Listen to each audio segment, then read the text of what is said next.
Kondisioner almaq istəyirsiniz, amma bazarda həddindən çox model, firma, kondisioner modelləri olduğuna görə qərarsız qalmışsınız. Bunu mu alsam, onu mu alsam, onu mu alsam deyə fikirləşirsiniz. Hansı firmanınkini alsam, sabah problem çıxsa, mən bunu ustasını necə tapacam deyə fikirləşib düşünürsünüz. Onda yəni bütün bu fikirlərinizi, düşündüyünüz şeylərin hamısının problemini yəni kökündən kəsək, həllini tapmışam. Çünki necə? Mən bu videoda sizlərə ala biləcəyiniz ən yaxşı və dözümlü kondisionerlər haqqında məlumat verəcəyim. Bu saydığım kondisioner modellərin hər biri orta səviyyədə, qiymət olaraq da çox münasib qiymətədir. Videoya onda keçid edək. İlk sayacaqlarımdan biri qri kondisionerlərdir. Qri kondisionerləri uzun müddətdir Azərbaycanda fəaliyyət göstərilir. Sədərək bazarından tutmuş mağazalara qədər, yəni bütün elektronik mağazalarında da var. Qri kondisionerləri çox dözümlü, keyfiyyətli və çox yaxşıdır. Qiymət olaraqsa münasibdir. İkinci sayacağım kondisioner isə AUX kondisionerləridir. AUX kondisionerlər uzun müddətdir Azərbaycanda fəaliyyət göstərir. Bütün toplantısından da desək, bazarda da desək, mağazalarda da desək, hər tərəfdə rahatlıqla əldə edə bilərsiniz.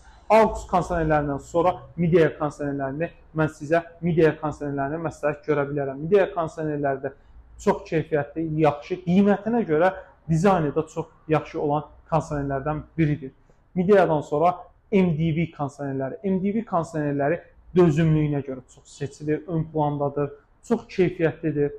Yəni, istədiyiniz ölçünü, istədiyiniz kondisioneri alsanız, əmin ola bilərsiniz ki, həmin ölçüyə, kvadrata görə sərinliyi çox yaxşıdır. MDV kondisionerlərdən sonra Hisense kondisionerlərini məsləhət görə bilərəm. Hisense kondisionerləri keyfiyyət olaraq və dizayn olaraq çox yaxşıdır və qiymət olaraq çox münasibdir. Yəni, bu qiyməti ala biləcəyiniz kondisionerlər siyahısında fikirləşin və nəzərdə tutun. TCL kondisionerləri. TCL kondisionerləri ala biləcəyiniz qiymət olaraq, yəni yaxşı, keyfiyyətli kondisionerdir.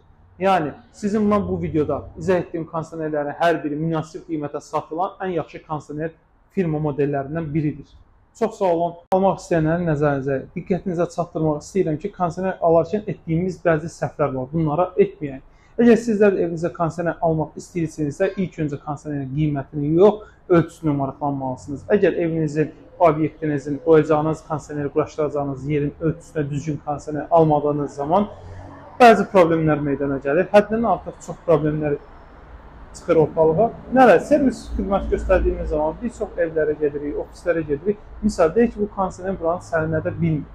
Biz ona izah edirik ki, bu kondisioner bu kvadrat üçün düzgün deyil. Necə yəni? Deyək ki, ev bura 40 kvadratda, amma mən 40 kvadratda kondisioner almışam da.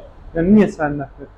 Əsasən də bu problem obyektlərdə rastlaşır. Əgər obyektin giriş-çıxışı çoxdursa, qapı boydan boya şüşədirsə, bunun pəncərə sayı, olduğu istiqamət, yəni gün düşən tərəfin olması, olmaması, bunların hər biri böyük bir faktor.